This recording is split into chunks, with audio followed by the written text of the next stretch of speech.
Welcome back, boys. This is Divorced Dads of America, The Rebuild. I'm your host, Anthony Thompson. I'm glad you're here. I'm going to give you today one of the greatest things that I was ever taught by my mentor, my coach. It's going to change your life and your world. I want to tell you about something that I do with every coaching client that I work with. This is something that whether they're making six figures or they're making nine figures, we do the same thing. This is one of the things that I find to be most important in my life. And if you're listening and you truly want to level up your life, you're about to get a masterclass on something that is going to be very, very painful for you, very difficult. Things that I said to myself that I couldn't do. I'm not that type of person. I'm not that type of guy. Well, the discomfort that you feel is the door to where you need to go, my friend. When I talk to these clients, I talk to, like I said, everywhere in between. And I've helped guys create $300 million of revenue in the last few years. So this is something that works. It's something that matters. And I believe that if you just take a step back and listen and open your hearts and open your ears, you're going to find something that's going to change your life. Now, I'm not just talking to the guy that's just cutting it and making it. I'm talking to you guys that you have your stuff together. You think you do. But this area here will reveal and expose so many things. What I ask them is to show me their calendar, not their goals, not their vision board, not what they say they want, their calendar, because your calendar tells me everything I need to know about you, what you actually value. The same way that I go through with clients on their bank statements and their financials and their audits. Where's your money going? What you spend money on, my friends, is what you value. It's as simple as that. All those subscriptions and the Amazons and the movies and the things that you spend money on. That's what you value. That's what you value. That's where your money goes. That's what you value. That's where your time goes. That's what you value. So I need to know about what you actually value. The same way the bank statement tells you where it is, your calendar is going to tell you what you actually value. And what I see in most every single time with divorced dad is this. They have blocks for work, right? Meetings, maybe something for the gym, everything else, their kids, recovery, faith, relationships, mental health is whatever is left over. They're playing defense with the most valuable asset that they have. Guys, I'm passionate about this. You're going to hear it. I am passionate about this because this will unlock your future faster than anything else. Today, we're going to fix that. We're going to go through a time audit. It's going to change how you operate and you start this week. And guys, again, if you haven't subscribed to this podcast on Apple or Spotify, do it now. Just do it. 2 clicks. Not just is going to get you LinkedIn charged up with the right things in your ears. These are things that principles and keys and wisdom for your rebuild. If you truly want to rebuild, if you just want to go through the motions, this isn't for you. Click it, share it, do something with it. Don't just listen. Don't consume. I don't need couch potatoes. I want action. I want rebuild. I want transformation, guys. That's what we're here for. 1 million dads transforming your life and legacy. That's the goal. Just do that now. Leave a comment. You got a question, drop it in there. I love to hear from you. I read them all. So I'm going to start with this. Why discipline alone is not enough. Many of you are disciplined. I was disciplined. I'm a consistent, disciplined human being, but my calendar was a mess. So most divorced dads are living this lie. They think their problem is discipline. They think that if they could just be more disciplined, wake up earlier, work harder, push through, everything would change. And it's not. The reason why is this. Discipline is an engine and structure is the road. If you have an engine but you don't have the road, you're just spinning in place, burning fuel. And most divorced dads have more discipline than they realize. What they're missing is the architecture that tells discipline where to go. And guys, you're not wrong. You're not broken for this. Things have changed. I'm going to tell you why. When the marriage ended, the structure that existed disappeared. There was a rhythm, a routine, someone else managing part of the household, right? You had schedule, the kids' stuff, logistics, dinner, cleaning. And without intentionality, rebuilding that structure, you default to just reaction. You play defense. You put out fires all day and wonder why you never move forward. That's what we're talking about here. That's what was happening with me. So I want to give you some research from the University of Toronto, published in Psychological Science. Finds this: self-control and discipline, listen carefully, are most effective not when people rely on willpower in the moment, but when they design their environment and schedule to minimize the need for willpower in the first place. One of my mentors and guides has been Tim Ferriss. And Tim, long ago, maybe 20 years ago, he wrote something about designing your life or living it by default. Gentlemen, if you do not design your life, it will be designed for you. That is what you have gotten to this point. Welcome to your life. The same for me. Intelligent, A-type personality, leader, growth, high-level executive, all those things. But I still wasn't designing my life. So the highest performers are not the ones with the most discipline. They're the ones who structure their lives. Willpower is a depleting resource and structure is renewable. I don't need you to make more decisions. I need you to follow the script, right? When you go and you work out, you get to the gym, you don't want to go there and have to think about what you want to do. You want to follow the script. Your trainer's going to say, follow the script. What do we do next? What do we do next? Boom, you're in and out. Structure. So I want to talk to you about a time audit. What it is and why it exposes everything. Get ready, you're about to level up. It starts with one question. I ask guys, show me your calendar. Not what you plan to do, what is actually on the calendar right now. Because what is on the calendar is what gets done, and everything else is a wish. So here's what I find almost every time. You got work, it's blocked. Gym, like I said before, the kids, maybe you have church, maybe there's recovery, but there's a lot of white space in living, in personal development, in what you need to get handled. And that's the leftovers. And that's usually your low energy state, which it doesn't happen the way you want to. So then the dad wonders why he feels left behind, why he feels like he's always reacting, why he can't find margin, because margin does not disappear. It just doesn't magically appear. It's built, right? It's built intentionally in advance. So let me give you some data here that's been helpful for me. The American Psychological Association says this: people who schedule their priorities rather than prioritizing their schedule are significantly more likely to achieve their goals, report lower stress, and maintain consistency and performance over time. So distinction matters. Scheduling your priorities means the important things go on the calendar first, not last. And so most people do that backwards their entire life. So here's the audit, okay? Here is what you can do today that is going to get it out of your head. It's going to get you onto a piece of paper. It's going to start giving you these boxes that you need to fill with your time in the right things. Guys, I want you aligned. I want you going and growing and doing. But if you're not growing and doing in the right things, then you're just going to go around in circles on a carousel. Number one is inventory. Write down every category of your life that matters, not just work, but let's say faith, kids, health, business, relationships, recovery, thinking, learning, self. Write them all down. These are assets. Everything that's not on the list is a liability on your time. It is an energy vampire on your time as well. Then you have to take an honest look. So this is what I do. I say, all right, let's take an honest look. Let's sit down. And when you get somebody else that's looking over your stuff, guess what? Things are revealed. So that's when I talk with guys about coaching, getting into a group, getting into accountability. When you have somebody audit your stuff, that's why somebody else is doing your taxes. That's why somebody else is looking over your business. Why? Because we're looking at it in one mindset. So when I go and I look over these things with these dads, with these guys, with these business owners, with these executives, oh boy, things appear very quickly. Or things are not appearing like they think they are. So the honest look is this: what does your calendar actually say about last week? How many hours went to each category? And you have to be honest, not what you intended, what actually happened. The gap between what you intend and what actually happened is the result of your audit. That's the data. That's how we track progress. Progress is happiness. So if you're not measuring something, then you're not managing something. If you can't measure it, you can't manage it.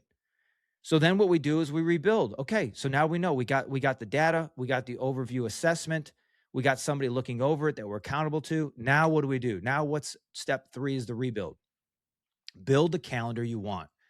Block the time for the category before the week fills. Kid time, blocked. Prayer time, Bible time, blocked. Gym, blocked. Thinking time, blocked. Reading time, coaching calls, blocked. Then let work fill the remaining space. I even have in there with guys that I have to do as well is things around the house, laundry, cleaning, floors, maintenance in the yard. Those are on a calendar in my block of the days and the weeks that needs to happen. Why? Because I want my space and my place to be at peace. And that's scheduled. That's a calendar. There's published data. Cal Newport, great book, deep work. I recommend it to everybody. Found in his research that knowledge workers who time block their schedules produce significantly more high quality output in fewer hours. Guys, I want you doing more with less time. I want you having more time to think, more time to play offense, more time to schedule with your kids, more times for one-on-one dates, more times for you to fill your cup, have peace in your life. This is how you do it. You create the system. You create the time blocks. So the structure does not limit what you do. It protects the space where your best work is. So then we're going to play offense, right? I want an offensive calendar. I want you putting points on the board. I want you to understand when the right time is to do something and check your calendar. Okay, this isn't the right time. I have this block for later.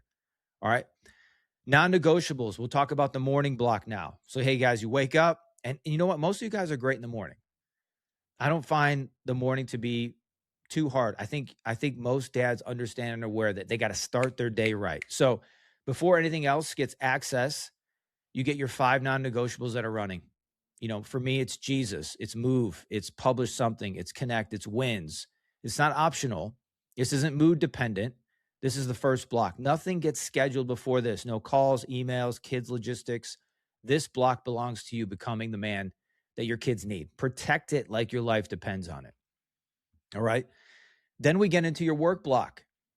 After your morning block, a dedicated deep work window, 2 to 4 hours, phone away, notifications off. This is where you build the business, right? This is where you coach yourself up. This is where you create what you need to create.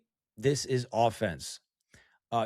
Gloria Mark in the University of California, Irvine found it takes an average of 23 minutes and 15 seconds to fully regain focus after an interruption. 23 minutes. Every notification, every text, every open door distraction, it is a cost. It is a 23-minute tax on your most valuable work. Can you hear that for a second? Can you understand that your life is being destroyed by distractions? 23 minutes every time is what it costs you when you transfer over, when you do something else, when you get interrupted, when you get disturbed. Your distractions are costing you your life. And how many distractions a day are you having? How many 23-minute times are you distracted? That's sucking the life. What if you got those back? What would the end of the day look like? How much more time would you have? What would your brain feel like? What would your energy be like? What would it be? What would you be able to do with your children? What would you be able to create in your business? Kids block. Fully present, no exceptions. When the kids are with you, the time is blocked and it's sacred. The phone's away before you walk in the door. This is not leftover time. It's priority time. That happens to look ordinary. It's the ordinary moments that when we do them extra, they become extraordinary. We're looking for extraordinary moments, but they start in ordinary. And that's just not a play on words. That's the reality of it. Be mindful and aware of the ordinary moments to turn them into extraordinary. So that's why we block it, we protect it, and you show up fully. So now we take on a weekly review, and I'm going to start winding this down. So stick with me, stick close. This is the masterclass. This is something for me that I've invested thousands of dollars for guys to crush me in this area because I was not good at it. I was failing at it. I was making excuses at it. I was saying, "Oh, I'm not that type of guy. I'm a creative kind of flow. I like to flow with the day." I was wrong. I was completely wrong. It was blowing my time. It was blowing my energy. It was blowing my resources. I don't want you to do that. I want you guys to level up. I want you to transform. This is where it's at. Every week, here's your review, okay? Every Sunday night, Monday morning, whatever that end of the week looks like for you, you review. What's on track? This is what I do with the guys I coach. What's on track? Where did you do well? Where did you miss? You're not just building a calendar, you're building a system. And then we refine that. Hey, you're not going to be perfect every week. I want you to continually chisel down these moments so that you begin to work without even thinking. You're playing offense all the time. You destroy the energy vampires, the conversations that drain you, the relationships taking without giving, the habits that consume time, the bad habits, the pause, the porn, the alcohol, the weed, the scrolling. You protect energy givers, people, practices, activities that fill you up. Why is that? Because in Ephesians 5:15 and 16, it says, be very careful how you live, not as unwise, but as wise, making the most of every opportunity. Guys, the scripture lays it out right there. Are you making the most of every opportunity? Are you making the most of the time, the most valuable asset that you have? And it's something that we waste the most. The verse is not a suggestion, man. It's a strategic directive. Making the most of every opportunity starts with knowing what your opportunities actually are and then protecting them. Here's what happens when you play offense, okay? Here's what changes when you run a time audit and build the offensive calendar. I want to be specific because this is what's happened for me. It's what happens for clients, executives, business owners. And guys, you know this. You know that this will change your life. You know that it's difficult. You know that you probably need accountability. You know you probably need help. And that's exactly why you bring somebody into these situations and conversations so that you're not looking at it in the same mind that got you there. So the reason and what happens is you stop feeling behind. Not because you have more time, you have the same 24 hours, but because the time you have is allocated intentionally, which means you show up differently for your kids because you protected their time on the calendar before the week could steal it. You arrive fully, man, not a leftover version. You stop living in survival mode. Man, survival mode is what happens when every day is a reaction to whatever hits first. Offensive mode is what happens when your day is built in advance. A Harvard Business Review study on executive performance found that leaders who time blocked their schedules and conducted weekly reviews of their time allocated reports of 20% higher productivity and significantly lower burnout rates than leaders who manage their time reactively. This is not a soft life improvement, man. This is a performance upgrade, measurable outputs. The divorced dad who plays offense with his time becomes the dad his kids remember as present, focused, and deliberate. The one who plays defense becomes a dad who is always busy but never there. Here's the thing. Which one are you building now? And I'm going to close with this of builders and drifters. And listen carefully. Here's the difference. Maybe this resonates with you. Maybe it hits you. And guys, this is something that I have to do every week. It's something that I get checked on with my coaches and mentors. Hey, Anthony, where are you at? How was this week? What did you let slip? What did you let go? Here's the difference between a builder and a drifter when it comes to time. A drifter lets his week happen to him. He wakes up with intention, goes to bed with excuses. His calendar has work in it and white space everywhere else. In that white space, the kids, the faith, the health, the relationships get whatever is left after the day takes everything it wants, which is usually nothing. A builder designs his week before it starts. He puts the important things on the calendar first and lets everything else fill around them. He runs the audit. He reviews weekly. He destroys the energy vampires and protects the energy givers. He plays offense with the one asset he can never get back. And when his kids look at how their dad spent his time, they see a man who decided they were worth protecting on the calendar, not just in theory, in the actual schedule. That is who you are becoming, my friend. Show me your calendar and I'll show you your future. Let's build. Guys, if this episode hits you, do the audit today. Pull up your calendar from last week. Write down the categories that matter to you. Count the actual hours. The gap between those two things is where the rebuild is hiding. If you want to run this with someone who will hold you to it, come find us, man. The coaching link and the community are in the show notes. Those of you that are business guys, high executive leaders, there's a spot opening up one-on-one to work with me. If you want to get serious about your life, your business, your future, your children, and get accountable to these things, let me know. Drop it in the show notes, comment below. I love you guys. This is going to change your life. Somebody in there needed to hear this. Somebody in there is going to transform their life and their business. It's going to go to a whole new level. If that sounds like you, let me know. Reach out. I'd love to talk more about what that looks like for you, man. I love you guys. I'll see you in the next one. God bless you.